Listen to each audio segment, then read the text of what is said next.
Anniversary ఏదైనా event జరిగినప్పుడు first దేవుని మనం ఖచ్చితంగా జ్ఞాపకం చేసుకోవాలి.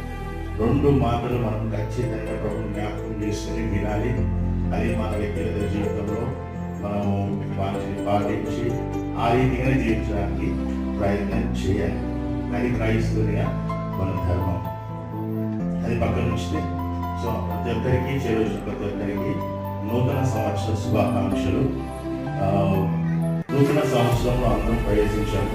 ప్రతి ఒక్కరు వాగ్దానాలు తీసుకున్నారు లేదా? స్థానిక సంఘాలలో మనం వాగ్దానాలు తీసుకున్నాం కదా. వాగ్దానం ఎందుకు తీసుకుంటాము?